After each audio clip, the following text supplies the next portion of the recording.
अस्सलामुअलैकुम दोस्तों और साथियों, उम्मीद है आप लोग खैरियत से होंगे। इस वीडियो में हम बात करेंगे कि जो पाँव पे फंगस हो जाती है या पाँव पे फफूंदी, उर्दू में फंगस को हम फफूंदी कहते हैं। आपको ये तस्वीर में भी इधर नज़र आ रही होगी, अगर इधर नहीं है तो फिर इधर नज़र आ रही होगी। तो फफूंदी जो होती है, फंगस जो होती है, देखें हम मशरूम्स भी खाते हैं।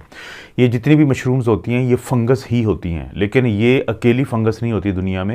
यानी आप मशरूम्स को खाते हैं, लेकिन एक कुछ ऐसी फंगस भी होती है जो अगर आपके पाँव में लग जाती है, आपके अंगूठे पे वो आ जाती है, तो वो आपको खाना शुरू कर देती है। लेकिन ये ज़हन में रखें कि ये जो फंगस होती है, ये जो जिसको हम बिग टो नेल या टो नेल फंगस कहते हैं, बड़ा मशहूर लफ्ज़ है ये। और पिक्चर्स में अक्सर आप देखते रहते हैं, गूगल इमेजेस अगर आप देखेंगे तो आपको क्लियर हो जाएगा कि मैं किस चीज़ की बात कर रहा हूँ।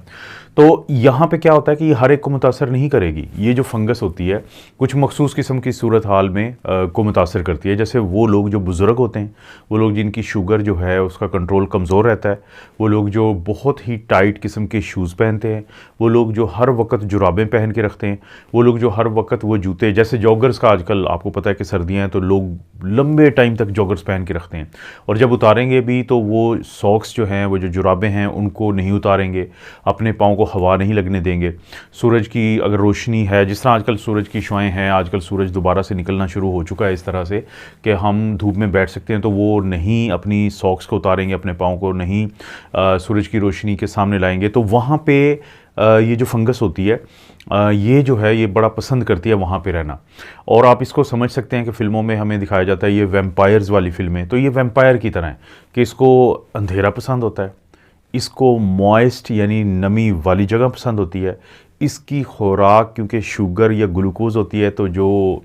ये डायबिटीज़ के मरीज़ होते हैं या वो लोग जो बहुत ज़्यादा जंक फूड खाते हैं, मीठी चीज़ें खाते हैं, कार्बोहाइड्रेट खाते रहते हैं वो दिन में काफ़ी दफ़ा, तो उन लोगों में फिर बहुत ज़्यादा चांसेस होते हैं।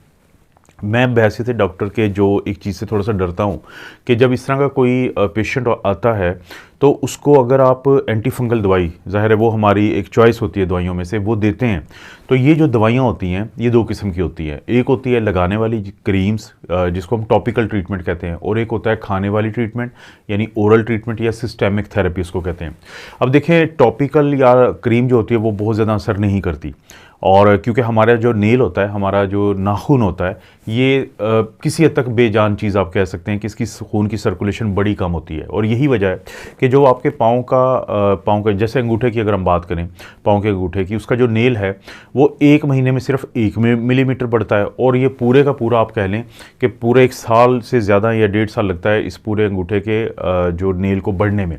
लेकिन जो पाँव जो हाथों के होते हैं वो इसे डबल स्पीड से बढ़ते हैं। तो क्योंकि खून की सर्कुलेशन बड़ी कम है तो आमतौर पे जो टॉपिकल ट्रीटमेंट तो काम नहीं करता, लेकिन अगर आप सिस्टेमिक देते हैं यानी कि दवाइयाँ देने खाने के लिए, तो वो आपके जिगर को मुतासर करती हैं। तो इसीलिए वो समझदार डॉक्टर जो चाहते हैं कि उनके मरीज़ को कोई मसला ना बने, तो वो जिगर का भी टेस्ट करवाते रहते हैं जब वो ये दवाइयाँ देते हैं। लेकिन अगर आप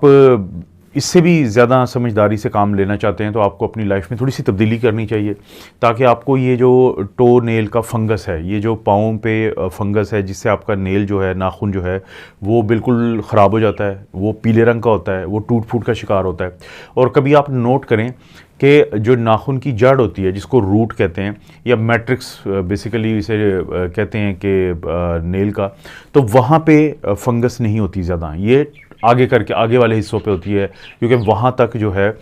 इम्यून सिस्टम की बहुत ज़्यादा पहुँच नहीं होती। क्योंकि देखें, जब मैंने शुगर के मरीज़ों की बात की थी तो उन लोगों में इम्यून सिस्टम कमज़ोर होता है, उनमें उनका मदाफ़ती निज़ाम कमज़ोर होता है, जिसकी वजह से जो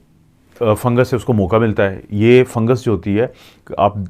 उन लोगों में बहुत ज़्यादा होती है जिनका मदाफ़ती निज़ाम कमज़ोर है, तो जो नेल है उसका जो आगे का हिस्सा है तो वहाँ पे ये ज़्यादा तंग करती है, लेकिन पीछे नहीं तंग करती। तो कोशिश करें कि एक तो आप ना हवादार जूते पहने। हवादार जूते कौन से होते हैं? ब्रीदेबल शूज़ उनको हम कहते हैं,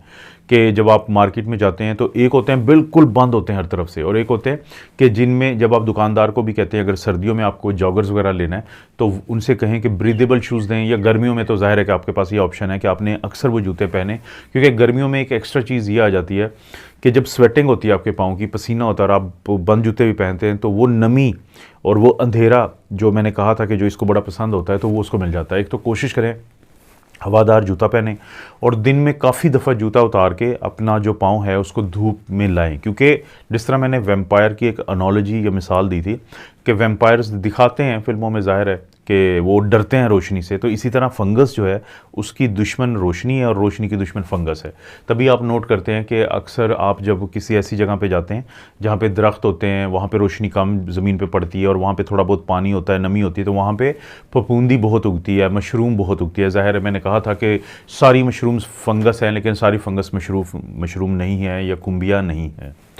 तो एक तो ये आपने करना है। दूसरा ये करना है कि जो नेल होते हैं, नाखून जो होते हैं, उनको जब आप काटते हैं तो आप उनको, उनके जो किनारे होते हैं उनको मत छेड़ें,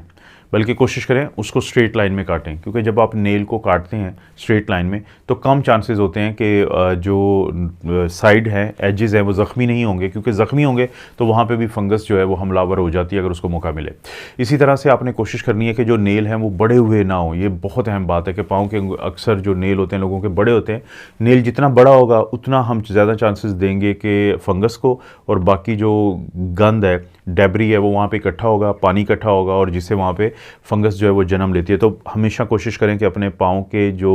नेल्स हैं उनको एहतियात से, अगर आप शुगर के मरीज़ हैं, और वरना अदरवाइज़ भी आप उनको छोटे रखें। दूसरा, नहाने के फ़ौरी बाद कोशिश करें कि अपने पाँव को खुश्क करें। और अक्सर क्या होता है कि पाँव में कहीं और पे भी अगर फंगस शुरू होती है, जिसको हम एथलीट फुट कहते हैं, कि जो अक्सर लोग खेल कूद करते हैं, खेलते हैं, तो वो क्योंकि बंद जूते पहनते हैं उनको स्वेटिंग भी बहुत होती है, और अगर वो अपने सॉक्स वगैरह को और जूते का ख्याल नहीं रखते रोज़ाना, तो उस वहाँ से भी फफूंदी या फंगस जन्म लेती है और वो ये जो टो नेल फंगस में तब्दील हो जाती है। नेल जो है, नाखून जो है, उसको भी मुतासर करती है। और दूसरा, कोशिश करें कि अगर आपको टो नेल फंगस है तो रोज़ाना अपनी जो सॉक्स हैं वो चेंज करें, उनको धोएं। और इसी तरह से अपने पाँव को कोशिश करें कि, देखें कुछ लोग ब्लीच का इस्तेमाल करते हैं पानी में डाल के, लेकिन उससे पाँव ज़ख्मी होने का डर होता है। तो कोशिश करें कि एक तो टी ट्री एक लोशन मिलता है, तो टी ट्री लोशन भी आप इस्तेमाल कर सकते हैं, या पायोडीन बहुत ज़्यादा आम है, पायोडीन जो है वो आपको मार्केट से मिल जाती है, उसको आप डायरेक्ट भी अपने पाँव पे थोड़ा सा अंगूठों पे लगा सकते हैं ताकि आपको ये फंगस ना हो। लेकिन आप पानी में डाल के, नीम गर्म पानी में, और उसमें पानी को डिप रखें कुछ देर तक, तो उससे भी बहुत फ़ायदा होगा। और कोशिश करें कि अगर आप फंगस से बचना चाहते हैं और आपको अगर फंगस है उसको ख़त्म करना चाहते हैं, तो बहुत ज़्यादा मीठी चीज़ें जो हैं उनकी आदत ख़त्म करें। क्योंकि अगर आप दवाइयाँ लेते हैं, जैसे टर्बेनाफिन है, इट्राकोनाज़ोल है, कीटाकोनाज़ोल है, फ्लूकोनाज़ोल है, देखें गोलियां अगर डॉक्टर देगा तो जिगर को मुतासर करती हैं, और अगर क्रीमें देगा तो बहुत ज़्यादा फ़ायदा नहीं होता। तो थोड़ा सा लाइफस्टाइल को अगर आप चेंज कर लेंगे, बहुत देर खड़े ना रहें, कोशिश करें कि अपने जूतों को लाजमी आप दिन में काफ़ी दफ़ा उतार के तो रोशनी में लाएं अपने पाँव को, तो सूरज की छाँव के सामने लाएं, तो उससे बहुत ज़्यादा फ़ायदा हो जाता है। तो टो नेल के बारे में कोशिश करें कि समझें, आपके लाइफस्टाइल से मुतल्लिक है, थोड़ी सी आप एहतियात करेंगे तो आपको बहुत ज़्यादा इसमें बेहतरी मिल जाएगी। शुगर के मरीज़ हैं तो कंट्रोल करें शुगर को, प्री डायबिटीज़ है तो उसको रिवर्स करें। अक्सर वीडियोज़ में बनाता रहता हूँ इस सिलसिले में। तो अगर आप इन चीज़ों का ख्याल रख लेंगे, अपना इम्यून सिस्टम को मजबूत बनाने वाले खाने खाएंगे, तो जो टो नेल फंगस है उससे आपको निजात मिल जाएगी, और अगर है भी है तो ठीक हो जाएगा। आपको पता है इस चैनल पर इस तरह की वीडियोस मिलती रहती है। वीडियो को लाइक करें, चैनल को सब्सक्राइब करें। कोई भी वीडियो अच्छी लगती है तो शेयर का ऑप्शन आपको ज़रूर नीचे मिल जाएगा, उससे ज़रूर शेयर कर दें किसी भी सोशल मीडिया प्लेटफॉर्म पर। आप अपना और अपनी फैमिली का ख्याल रखें। अल्लाह ताला आपको और आपकी फैमिली को हर किस्म की बुराई, बीमारी और आजमाइश से महफूज रखें।